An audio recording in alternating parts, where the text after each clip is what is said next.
Hello lovely children, आज मैं आपको कक्षा 10वीं चेतस भाग 2 पार्ट 1 सूरदास जी के पद के आज मैं आपको प्रश्न उत्तर बताऊंगी।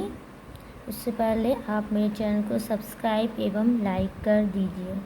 चलिए पहला प्रश्न देखते हैं। गोपियों द्वारा उद्धव को भगवान कहने में क्या व्यंग्य नियत है? गोपियों द्वारा उद्धव को भगवान कहने में यह व्यंग्य नियत है कि उद्धव वास्तव में भगवान ना होकर अति भाग्यहीन है। वे कृष्ण रूपी सौंदर्य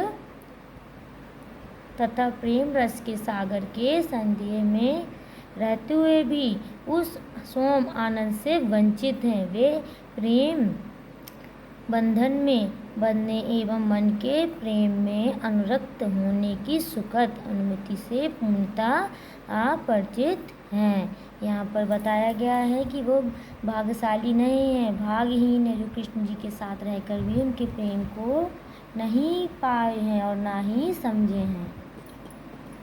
अब दूसरा प्रश्न अपन देखते हैं। उद्धव के व्यवहार की तुलना किस किस से की गई है?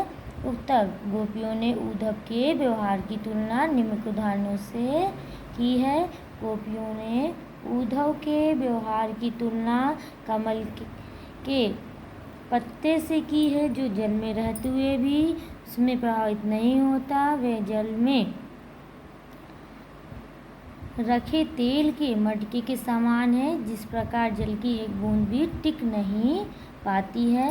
अब अपन यहाँ पर तीसरा प्रश्न देखते हैं।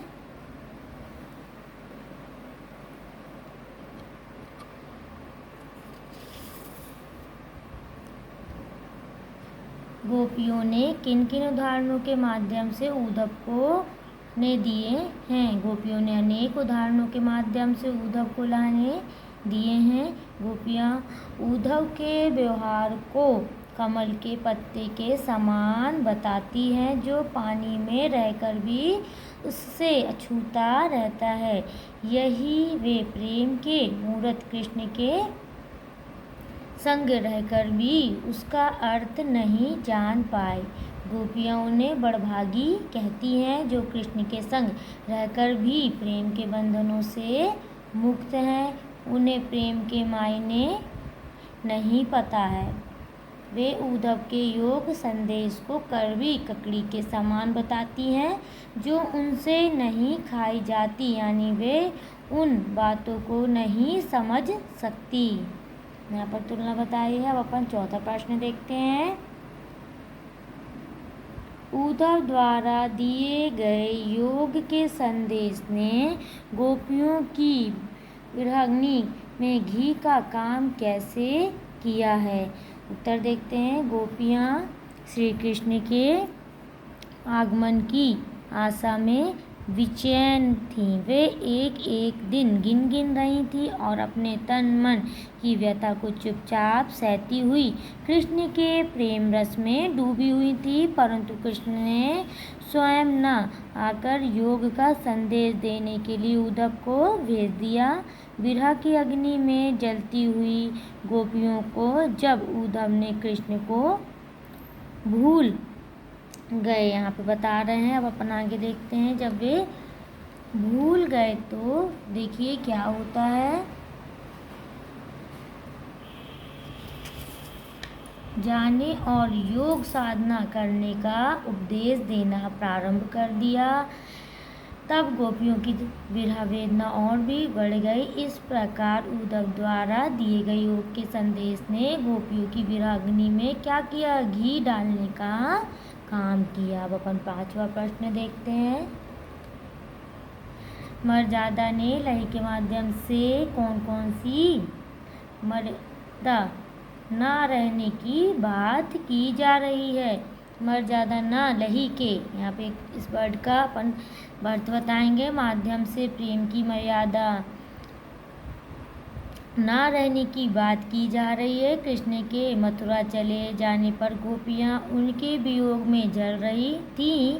कृष्ण के आने पर ही उनकी विरह वेदना मिट सकती है, परंतु कृष्ण ने स्वयं न आकर उद्धव को योग संदेश के साथ भेज दिया, ने गोपियों के उनकी मर्यादा का त्याग करने का तुर कर दिया। यहाँ बता रहे हैं उन्होंने अपनी मर्यादा फिर उन्होंने त्याग कर दी, क्योंकि वह तो प्रतीक्षा सिर्फ श्री कृष्ण की कर रही थी, लेकिन वे तो नहीं आए, इसलिए उन्होंने अपनी मर्यादा का त्याग कर दिया उद्धव के सामने। फिर कृष्ण, छठवां प्रश्न है यहाँ पर, कृष्ण के प्रति अपने प्रेम को गोपियों ने किस प्रकार अभिव्यक्त किया है। उत्तर देखते हैं।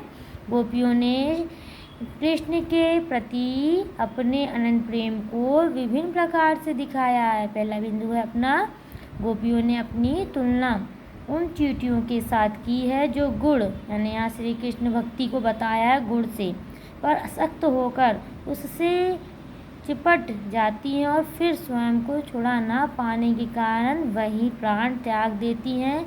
इस प्रकार से उन्होंने अपनी प्रेम भक्ति को बताया है। अब अपन दूसरे बिंदु में देखते हैं। उन्होंने खुद को हरियल पक्षी व श्री कृष्ण को लकड़ी की भांति बताया है। जिस प्रकार हरियल पक्षी सदैव अपने पंजे में कोई लकड़ी अथवा तिनका पकड़े रहता है, उसे किसी भी दिशा में, यानी कोई प्रकार की दशा, कोई भी समस्या आ जाए वे नहीं छोड़ता, उसी प्रकार गोपियों ने भी मन, कर्म और वचन से कृष्ण को अपने हृदय में पूर्वक बसा लिया है। अपन तीसरा बिंदु देखते हैं। वे जागते सोते स्वस्थता में दिन रात कृष्ण कृष्ण की ही रट लगाती रहती हैं। फिर यहाँ पर सातवां प्रश्न बनता है, गोपियों ने उद्धव से योग की शिक्षा कैसे लोगों को देने की बात कही। यहाँ पर गोपियों ने उद्धव से योग की शिक्षा ऐसे लोगों को देने की बात कही है जिनका मन चंचल है और इधर उधर भटकता है। उद्धव अपने योग के संदेश में मन की एकाग्रता का उपदेश देते हुए, परंतु गोपियों का मन तो कृष्ण के अनंत प्रेम में पहले से ही एकाग्र है। इस प्रकार योग साधना का उपदेश उनके लिए निरर्थक है। योग की, यहाँ पर यानी गलत बताया, निरर्थक है। योग की आवश्यकता तो है, लेकिन जिनका मन स्थिर नहीं हो पता, इसलिए गोपियाँ चंचल मन वाले लोगों को योग का उपदेश देने की बात कहती हैं। चंचल मन से यानी जिसका मन एक जगह नहीं होता है, जिनका मन सदैव भटकता रहता है। अब यहाँ पर आठवां प्रश्न देखते हैं। प्रस्तुत पदों के आधार पर गोपियों का योग साधना के प्रति दृष्टिकोण स्पष्ट कीजिए। तो यहाँ उत्तर है, गोपियों ने योग साधना को निरर्थक बताया है। उनके अनुसार ये उन लोगों के लिए है जिनका मन अस्थिर है, परंतु गोपियों का हृदय तो श्री कृष्ण के लिए स्थिर है। वे उनकी भक्ति में पूरी तरह से समर्पित हैं। योग ज्ञान उनके लिए कड़वी ककड़ी के समान है, जिसे खाना बहुत ही मुश्किल है। ये ज्ञान गोपियों के लिए बीमारी से अधिक कुछ नहीं है। जो उनको ये वो ज्ञान दे रहे थे, उन्होंने उसको क्या बोला, बीमारी के समान तुलना की, क्योंकि उनका मन तो स्थिर है कृष्ण प्रेम के लिए, इसलिए उन्हें कोई बात अच्छी नहीं लग रही है। अब नौवां प्रश्न देखते हैं। गोपियों के अनुसार राजा का धर्म क्या होना चाहिए।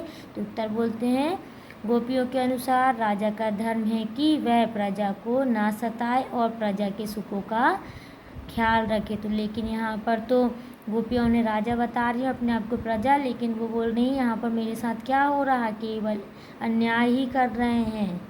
जा अब 10वां प्रश्न देखते हैं। गोपियों को कृष्ण में ऐसे कौन सा परिवर्तन दिखाई दिए जिनके कारण वे अपना मन वापस पा लेने की बात कहती हैं। उत्तर देखते हैं।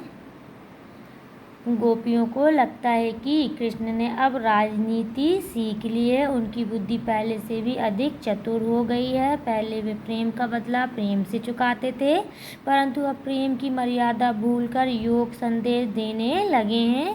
कृष्ण पहले दूसरों के कल्याण के लिए समर्पित रहते थे, परंतु अब अपना भला ही देख रहे हैं। उन्होंने पहले दूसरों के अन्याय से लोगों को मुक्ति दिलाई थी। क्या पहले तो वो अन्याय के खिलाफ आवाज़ उठाते थे, अन्याय, और उसके बाद अब तो वे स्वयं ही क्या करने लगे, हमारे साथ अन्याय करने लगे हैं।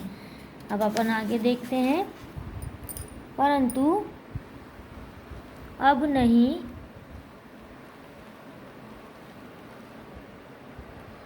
श्री कृष्ण गोपियों से मिलने के बजाय योग की शिक्षा देने के लिए उद्धव को भेज दिए हैं। श्री कृष्ण के इस कदम से गोपियों के मन और भी आहत हुआ है। कृष्ण में आए इन्हीं परिवर्तन को देखकर गोपियाँ अपनों को श्री कृष्ण के अनुराग से वापस लेना चाहती हैं। अब 11वां प्रश्न देखते हैं। गोपियों ने अपने चातुर्य के आधार पर ज्ञानी उद्धव को परास्त कर दिया। उनके वाक्य की विशेषताएं लिखी हैं। तो अपने यहाँ पर देखते हैं। गोपियों के वाक्चातुर्य की विशेषताएं इस प्रकार हैं। पहला उन्होंने बताया है साहसी हैं। क्या है वहाँ की गोपियाँ? साहसी गोपियाँ को पूरी तरह से निडर है। वह उद्धव को कोसने से परहेज नहीं करती, यानी कोसने से परहेज, यानी उन्होंने बुरा भला कहने से परहेज नहीं किया। वह उनकी योग साधना के संदेश को कड़वी ककड़ी की और बीमारी बताकर उपहास में वो कर दिया। और व्यंग्यात्मक, अब यहाँ पे व्यंग्य देखो, हंसी उड़ा देती हैं। व्यंग्य का तात्पर्य यानी किसी की हंसी, यानी हंसना। गोपियों ने बड़े ही प्रभावशाली ढंग से व्यंग्य करती हैं। वे उद्धव को बड़भागी कहती हैं, क्योंकि वह श्री कृष्ण के पास रहकर भी प्रेम से अछूते रहे हैं। यह कहकर वह उद्धव का उपहास करती हैं। स्पष्टता, अब यहाँ पर देखो उन लोग के अंदर कितनी स्पष्टता, साफ सुथरी बातें हैं, सीधे वे किसी के मुंह में कह देती हैं। वे स्पष्ट शब्दों में उद्धव को बताती हैं कि वह कृष्ण के प्रेम में पूरी तरह से लीन है, इसलिए उनके योग संदेश का उन पर कुछ भी असर नहीं पड़ने वाला। इस प्रकार से उनको बताकर उपहास कर देती हैं। अब यहाँ पर अपन 12वां प्रश्न देखते हैं।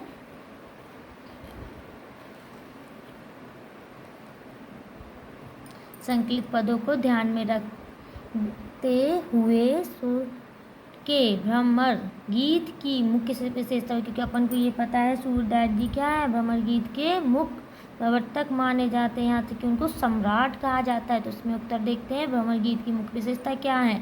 सबसे पहली बात तो पहला बिंदु में है अपना, वे निर्गुण और निराकार भक्ति से ज़्यादा सगुण और साकार भक्ति को ज़्यादा महत्व दिया करते हैं। यानी निर्गुण से यहाँ तात्पर्य होता है और सगुण और साकार भक्ति को ज़्यादा, यानी कि उन्होंने किसी और दूसरे विषय पे अपनी रचना नहीं की, उन्होंने केवल अपना एक ही विषय पकड़ा था, वो थी कृष्ण भक्ति। उन्होंने की आप जितनी भी रचनाएं देखेंगे तो वो किस पे मिलेंगी, श्री कृष्ण। इसलिए उनको क्या कहा गया, निर्गुण कवि, यानी उन्होंने किसी चीज़ और किसी पे नहीं, सिर्फ अपना साकार भक्ति कृष्ण पे ही की, इसलिए उनको निर्गुण धारा कवि कहा जाता है। यह भी आपका प्रश्न बनता है कि निर्गुण भक्ति धारा के कवि बताओ, तो अपन को पता है कौन है, सूरदास जी। अब दूसरा बिंदु देखते हैं, योग साधना का महत्व प्रेम की एक निष्ठा के सामने कम है। फिर दूसरा है अपना ये तीसरा बिंदु, गोपियों की विरह वेदना झेल रही है। तो अपना चौथा बिंदु, गोपियों ने सरलता, मार्मिकता, लंब, व्यंग, कथा, तर्क शक्ति आदि के द्वारा उद्धव के ज्ञान योग को तुच्छ सिद्ध किया है। फिर अपना बिंदु आता है, गोपियों ने खुद को हरियल पक्षी व श्री कृष्ण को लकड़ी की भांति बताकर प्रेम का परिचय दिया है। फिर अपना लास्ट बिंदु आता है यहाँ पर अंतिम, अनुप्रास, उपमा, तांत, रूपक, रक्त, विभावना और अतिशोक्ति आदि अनेक अलंकारों का सुंदर प्रयोग किया है। शुद्ध साहित्यिक परिभाषा का प्रयोग हुआ है। इसमें भी संगीतात्मकता का गुण सहज ही दृष्टिगत होता है। यहाँ पर बिना इतने सारे अलंकारों का उन्होंने अपनी इस पद में प्रयोग करके इस पद को इतना सुंदर बनाया कि जिसे हमें पढ़ने में बहुत ही प्रसन्नता होती है। इस प्रकार से ये सूरदास के पद के प्रश्न उत्तर यहीं समाप्त होते हैं। अगर मेरा ये वीडियो आपको पसंद आया हो तो मेरे चैनल को सब्सक्राइब एवं लाइक कीजिए, इससे आगे की वीडियो आपको जल्दी जल्दी मिलते जाए। Thank you.